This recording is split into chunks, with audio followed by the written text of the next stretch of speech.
बिस्मिल्लाहिर्रहमानिर्रहीम। अस्सलाम वालेकुम नाज़रीन, आप यूट्यूब चैनल देख रहे हैं। मैं इमरान ख़ान हूँ। भारत ने पाकिस्तान को धमकी लगाई है और इस दफ़ा इस धमकी को पाकिस्तान को संजीदगी से लेना पड़ेगा, क्योंकि भारत की सिचुएशन ऐसी है कि उसको पाकिस्तान के साथ एक लड़ाई करनी है और उन्हें ये लड़ाई करनी पड़ेगी। उसके कुछ रीज़न्स हैं, वो मैं आपके सामने रख देता हूँ। पहला तो ये है कि सिख आप जानते हैं कि एक फ़ाइटर किस्म की कौम है और पंजाब में, हरियाणा में और जहाँ जहाँ पे उनको इलेक्शन लड़ना है अभी बीजेपी को, और उनको वहाँ शिकस्त का अंदेशा है यूपी में, उत्तर प्रदेश में, ये वो इलाके हैं जहाँ से बहुत बड़ी तादाद में लोग फ़ौज में भर्ती होते हैं और इस इलाके के लोग जंगी जज्बात में जल्दी बह भी जाते हैं। लिहाजा भारत को पाकिस्तान के साथ एक मार्के में जाना पड़ेगा या कोई ना कोई ऐसा एडवेंचर करना पड़ेगा जिससे वो इन इलाकों में मोदी के लिए या बीजेपी के लिए वोट मांगें, क्योंकि बहुत सारी चीज़ें उन्होंने ख़राब कर ली हैं। वो मैं आपको बताता हूँ। सबसे पहले जो स्टेटमेंट है इस वक्त, जिसको मैं ये कह रहा हूँ कि संजीदा लेना चाहिए, वो क्या है? भारतीय वज़ीर दिफ़ा उन्होंने पाकिस्तान में फ़िज़ाई हमले और सर्जिकल स्ट्राइक की धमकी दी है। ये धमकी उन्होंने ऐसे वक्त में दी है जब पाकिस्तान की तरफ से कोई भी ऐसी एक्टिविटी, माजी में भी हम नहीं करते थे, अब तो बिल्कुल ही कहीं कुछ नहीं है। भारतीय वज़ीर दिफ़ा राजनाथ सिंह ने पाकिस्तान में फ़िज़ाई हमले और सर्जिकल स्ट्राइक की धमकी दे दी है। भारतीय वज़ीर दिफ़ा राजनाथ सिंह ने पाकिस्तान पर इल्ज़ाम आयद किया है कि वो भारत को दहशतगर्दी के ज़रिए गैर मुस्तहकम करने की कोशिश कर रहा है। उनका कहना था कि हमने मगरबी सरहद पाकिस्तान पर अपने पड़ोसी को वाज़ेह पैगाम दिया है कि अगर इसने अपनी हुदूद पार की तो हम सिर्फ मज़ामत नहीं करेंगे बल्कि इसकी हुदूद में सर्जिकल स्ट्राइक के साथ फ़िज़ाई हमले भी करेंगे। भारत की इस धमकी को हल्के में नहीं लेना चाहिए। थोड़े दिन पहले नरेंद्र मोदी ने भी एक ऐसी बात की थी भारतीय फ़ौजियों से मुलाकात में, जब वो दिवाली के मौका पर उनसे मिले हैं। नरेंद्र मोदी ने भी ये कहा, उनके वज़ीर दिफ़ा ने भी ये कहा, वो ये कह क्यों रहे हैं और उनके पास कौन सा ऐसा नया हथियार है जिस बुनियाद पे वो ये बात कर रहे हैं, तो वो मैं आपको बताता हूँ। भारत ने हाल ही में चाइना और भारत की जो सरहदी इलाका है लद्दाख में, वहाँ पे अपनी सिक्योरिटी बहुत ज़्यादा बढ़ा दी है। फ़ौज की तादाद में इजाफा किया है, इसलिए कि उनको एक नया हथियार मिला है, रूसी मिसाइल सिस्टम, जिसको वहाँ पे वो नस्ब करने वाले हैं और इसी मिसाइल सिस्टम को वो पाकिस्तान के ख़िलाफ़ भी इस्तेमाल करने वाले हैं। जो शुमाली और मशरकी जो महाज हैं भारत के चाइना के साथ, वहाँ पे ये लगा रहे हैं और 2022 के आगाज़ तक उनकी कोशिश है कि इन सरहदों पे S-400 रूसी मिसाइल सिस्टम लगा दिया जाए। इस वक्त दुनिया में जो सबसे अच्छा एंटी मिसाइल सिस्टम है या एंटी एयर डिफेंस सिस्टम है, एयर डिफेंस के लिए जो सबसे अच्छा निज़ाम इस वक्त दुनिया में है वो रूस का S-400 है। भारत ने ये बहुत महंगा ख़रीदा था। इन्होंने ये सौदा किया था आज से चंद साल पहले और तब इसको किया था लगभग $5.5 अरब के अंदर, और अब तो इसकी कीमत और भी बढ़ गई है। और ये S-400 400 किलोमीटर तक दुश्मन के इलाके में जाकर मार कर सकता है। यानी अगर पाकिस्तान की सरहदों के साथ भारत इसको लगाता है तो पाकिस्तानी तैयारों को और पाकिस्तानी मिसाइल्स को भारत पाकिस्तान की हुदूद में ही तबाह कर सकता है। ये बात हकीकत है, हमें ये तस्लीम करनी पड़ेगी, क्योंकि रशिया के पास दुनिया का सबसे अच्छा ये सिस्टम है। इससे अमेरिकन भी डरते हैं। अमेरिकन को लगता है कि उनके जो F-35 तैयारे हैं, जो दुनिया में वो कहते हैं कि सबसे अच्छे तैयारे हैं, रफ़ाल से भी बेहतर हैं, उन तैयारों का रास्ता भी ये मिसाइल सिस्टम रोक लेता है। जब तुर्की ने इसको लगाया तो अमेरिका ने तुर्की पे पाबंदियां लगा दी और तुर्की को पाबंदियों से बहुत परेशानी का सामना है। यही पाबंदियां जो है वो अमेरिका चाइना के ऊपर भी इम्पोज करता है जब चाइना ये सिस्टम लेता है। अब इंडिया ने ये सिस्टम हासिल किया है, क्या अमेरिका इंडिया पे पाबंदियां लगाएगा? क्योंकि अमेरिका के पास एक कानून है, उसके अंदर एक गुंजाइश मौजूद है कि अगर वो चाहें अमेरिकन्स तो किसी मुल्क पे पाबंदियां ना भी लगाएं, और अगर चाहें तो सिस्टम के मुताबिक वो पाबंदियां लगाएं। अब यहाँ पे एक इम्तिहान है अमेरिकन्स का कि वो तुर्कियों पे, चाइनीज़ पे, बाकी दुनिया पे तो एलिगेशन लगाते हैं कि आप रूस के हथियार ना ख़रीदें, ख़ास तौर पे S-400 आप ना लें। ऐसे में वो इंडिया के साथ कोई इम्तियाजी सलूक करेंगे और इंडिया को किसी किस्म का दबाव नहीं डालेंगे, क्योंकि S-400 पाकिस्तान का कोई जेट तैयारा ऐसा नहीं है जो इसकी पकड़ में ना आए।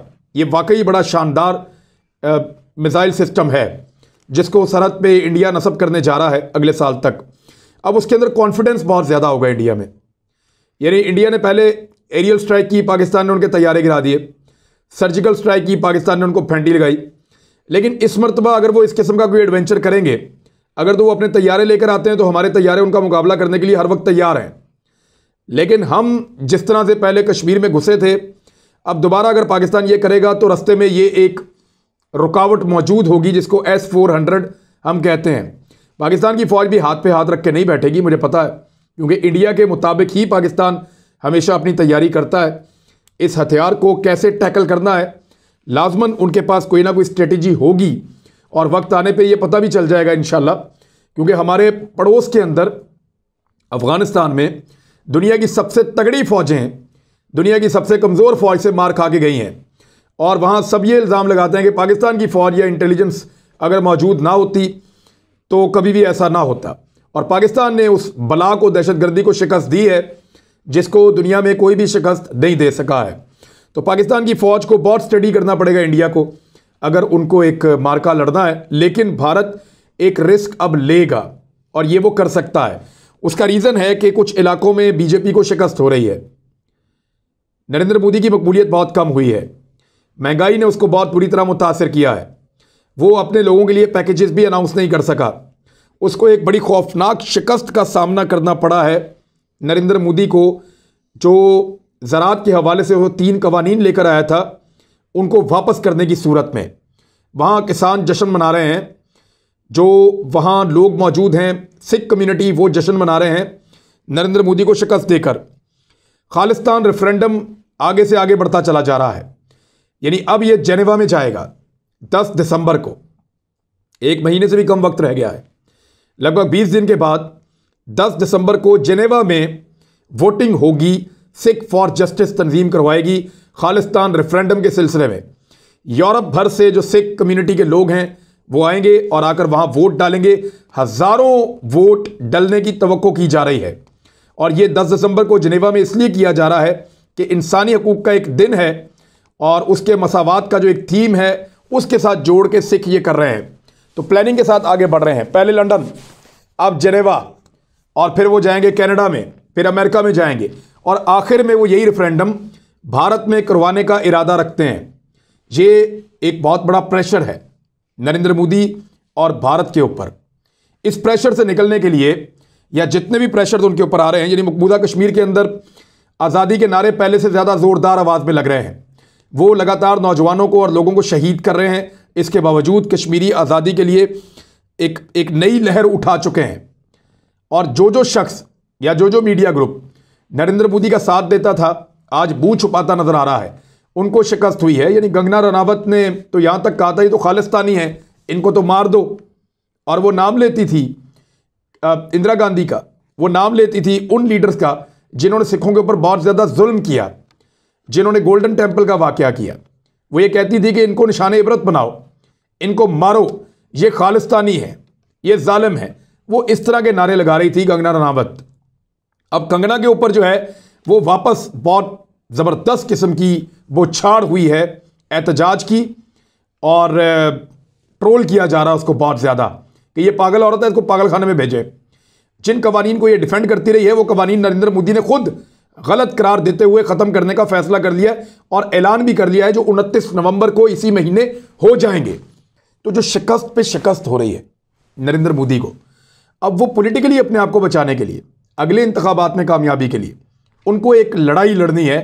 इस सारी तवज्जो को हटाना है पाकिस्तान और इंडिया के बीच में एक लड़ाई का माहौल बनाकर, ताकि उनका वोटर इंटैक्ट हो जाए। और ख़ास तौर पे जो हिंदू वोट है और जो सिख वोट है वो बीजेपी दोबारा उसके ऊपर कब्जा कर ले। तो इस सूरत हाल के लिए वो अब ये रिस्क लेंगे और वो पाकिस्तान के साथ किसी मार्के में जा सकते हैं। उनका कॉन्फिडेंस इसलिए बढ़ता जा रहा है कि अब उन्हें रफ़ाल तैयारे भी मैसर हैं, जो बेहतरीन जेट तैयारे हैं, बड़ा अच्छा उनमें लड़ने की सलाहियत है। और लेकिन अब देखना है कि उनको कौन उड़ा रहा है। उन तैयारों में जो पायलट्स मौजूद हैं वो पहले अपने तैयारों से इजेक्ट कर चुके हैं। अभिनंदन को आपने देखा, वो यहाँ पे पकड़ा गया और दूसरा तैयारा उनका वहाँ तबाह हो गया। तो इंडियन फ़ौज ने कोई अच्छी, उनकी एयरफोर्स ने मिसाल कायम नहीं की। एक तो उनके पास रफ़ाल तैयारों का फ्लीट है, वो उससे बड़े कॉन्फिडेंट हैं। दूसरा, इंडियंस के पास जो S-400 का एयर डिफेंस सिस्टम आ रहा है, उससे वो बहुत ज़्यादा पुरएतमाद हैं कि पाकिस्तान के ऊपर वो अटैक अब कर सकते हैं और पाकिस्तान के अंदर रोकने की सलाहियत नहीं होगी, ये उनको लगता है। लेकिन पाकिस्तान क्या करेगा, ये वो सोच भी नहीं सकते। मुझे याद है पाकिस्तान के DG ISPR ने कहा था कि हमारी पूरी 70 साल प्लानिंग सिर्फ आपको देखकर हमने की है, तो हम आपको सरप्राइज़ देंगे, और पाकिस्तान ने दिया था। वक्त आया तो पाकिस्तान, मैं उम्मीद करता हूं कि इंडिया को दोबारा सरप्राइज़ देगा, क्योंकि इतने महंगे हथियार तो शायद पाकिस्तान इस वक्त नहीं खरीद सकता। आज तक पाकिस्तान ने जितने हथियार बनाए हैं या जितने हथियार तैयार किए हैं या ख़रीदे हैं, वो सारे इंडिया को मद्देनज़र रखते हुए ख़रीदे हैं। और इस वक्त इंडिया बज़ाहिर जो ग्राउंड पे नज़र आ रहा है, चंद स्टेप आगे बढ़ गया है। लेट्स सी पाकिस्तान उसको कैसे टैकल करता है और कैसे इसका जवाब देता है। पाकिस्तान के डिफेंस जो मिसाइल सिस्टम है, उसका कोई जवाब नहीं है, बड़ा शानदार है। और पाकिस्तान के पास ऐसे हथियार मौजूद हैं जो इंडिया को प्रॉब्लम में डाल सकते हैं, और हर हथियार के मुताबिक स्ट्रेटेजी भी पाकिस्तान साथ साथ बनाता है। अब आ जाए इस बात पे कि इंडिया की इज़्ज़त अफजाई दुबई में हुई है। उसकी मैं आपको एक ये ट्वीट भी दिखाता हूँ। ये शहज़ादी हैं दुबई की, अमारात की, UAE की, और उन्होंने ये कहा कि इस्लामोफोबिया में मुब्तला हिंदू इंतहा पसंद सहाफ़ी सुधीर चौधरी, ये ज़रा शक्ल आप देख लें, जब भी इंडिया में मुसलमानों के खिलाफ प्रोग्राम होगा तो हर दूसरा प्रोग्राम इस शख्स का होगा। सारा मीडिया मिलकर इतना नहीं करता जितना ये अकेला करता है। इस्लामोफोबिक, नफ़रत फैलाना, अक़लियतों को दबाना, अक़लियतों की आज़ादी को छीन लेना, इस किस्म का एजेंडा इसका नॉर्मली रहता है। वैसे ये कोई इतना ऐसा बंदा नहीं है जिसके बारे में कोई तारीफ़ी कलमात कहा जा सके, क्योंकि 2012 में ये बंदा गिरफ़्तार भी हो गया था और 1 महीने तक भारत की जो तिहाड़ जेल है उसमें इसको रखा गया था, क्योंकि इसने भारत के एक सनतकार से 10 करोड़ रुपये ठग लिए थे। है तो बुनियादी तौर पे ये ठग, इसने पैसे ठगे थे उस दौर में। उसके बाद फिर ये बाद में बाहर आ गया और तब से अब तक ये प्रोग्राम कर रहा है। नरेंद्र मोदी के बहुत करीब समझा जाता है। लेकिन जो शहज़ादी हैं वो इस बारे में क्यों खाइफ हुई, उसकी एक वजह है। हुआ ये है कि इसको एक तकरीब में बुलाया गया है UAE में, और उसके ऊपर जो वहाँ की शहज़ादी हैं वो खाइफ हो गई हैं। उन्होंने क्या कहा है ये मैं आपको बता देता हूँ। शहज़ादी हिंद इनका नाम है। इन्होंने अपने ट्वीट में लिखा है कि गोबर खाने वाले आदमी को जो इस्लाम और मुसलमानों के खिलाफ बकवास करता है, इस अमन पसंद और रवादार मुल्क में क्यों बुलाया गया है। ये अल्फाज इस्तेमाल किए। शहज़ादी हिंद ने एक और पैगाम में लिखा कि सुधीर चौधरी के शोज़ मुकम्मल तौर पर इस्लामोफोबिया से मुताल्लिक होते हैं, जिसमें भारत की 20 करोड़ मुस्लिम आबादी को निशाना बनाया जाता है, और ये शख्स इसको मदऊ किया जा रहा है। उन्होंने मजीद लिखा कि हिंदू इंतहा पसंद सहाफ़ी के ज़्यादातर प्राइम टाइम शोज़ भारत में मुसलमानों के खिलाफ बराह रास्त तशद्दुद का बाइस बनते हैं। उन्होंने एक और बात में कहा कि फंक्शन के मुंतज़मीन से मैं पूछती हूँ कि आप होते कौन हैं, एक इस्लाम मुखालिफ शख्स को मेरे पुरअमन मुल्क में दावत देने वाले। तो इस किस्म का शहज़ादी ने जो रिएक्शन दिया है, यानी ऐसा नहीं है कि भारत के लिए सब अच्छा है। भारत के अंदर और भारत के बाहर बहुत सारा भारत के साथ ऐसा हो रहा है जिसके लिए वो परेशान हैं, और उनको ये लगता है कि उनकी हर परेशानी का हल तब निकलता है जब पाकिस्तान और भारत के बीच में एक मार्का होता है और वो अपने मुल्क में अपने मीडिया के ज़रिए से शोर मचाते हैं कि उन्होंने पता नहीं क्या कर दिया पाकिस्तान के खिलाफ, हालांकि ग्राउंड पे कभी वो साबित नहीं कर सके। सर्जिकल स्ट्राइक पूरी दुनिया ने सबूत मांगे, भारत आज तक नहीं दे पाया। एरियल स्ट्राइक पूरी दुनिया ने सबूत मांगे, भारत आज तक नहीं दे पाया। पाकिस्तान ने एक छोटी सी स्ट्राइक करके दिखाई थी, पूरी दुनिया को सबूत भी दिए, जहाज़ों के पुर्जे भी दिखा दिए और चपेड़े खाया हुआ पायलट भी दिखा दिया। कल मैंने आपको खबर दी थी कि तालिबान पैसा इकट्ठा करने की कोशिश कर रहे हैं, लेकिन सबसे बड़ा मसला ये है कि वो लोगों की तनख्वाहें कैसे देंगे। इस हवाले से आज एक खबर आई है, ये खबर मैं आप तक पहुंचा देता हूं। तालिबान ने कुछ पैसे इकट्ठे किए हैं गुज़िश्ता 70 दिनों में, जब से वो इक़्तिदार में आए हैं। अब तक उन्होंने 26 अरब अफ़गानी से ज़ायद की रकम जमा की है। ये पाकिस्तान के लगभग 49 अरब रुपए बनते हैं पाकिस्तानी, क्योंकि अफ़गानी अभी भी पाकिस्तान से बेहतर उनकी करेंसी है। और तालिबान के नायब तर्जुमान इनामुल्लाह समंगानी ने बताया कि अफ़गान वज़ारत ख़ज़ाना ने 70 दिनों में 26 अरब अफ़गानी से ज़ायद की रकम जमा कर ली है। उन्होंने बताया कि तमाम सरकारी मुलाजमीन को पिछले 3 माह की तनख्वाहों की अदायगी आज से हम शुरू कर रहे हैं। हमारी कोशिश है कि सरकारी मुलाजमीन को हम तनख्वाहें दे दें कुछ भी करके, और ताकि वो अपने घर वाल के मामला चला सकें और सरकारी जो ड्यूटीज़ हैं वो सर अंजाम देते रहें। दूसरा उन्होंने कहा जो पेंशनर्स हैं उनकी पेंशन अभी नहीं दी जा सकती और उसमें कुछ मसाइल हैं और ना उनके पास इतने ज़्यादा अभी पैसे हैं, ताहम पेंशन की अदायगी का मामला भी जल्द हल करने की कोशिश करेंगे। और जो तर्जुमान हैं ज़बीउल्लाह मुजाहिद, उन्होंने भी तनख्वाहों की अदायगी के हवाले से तस्दीक की है।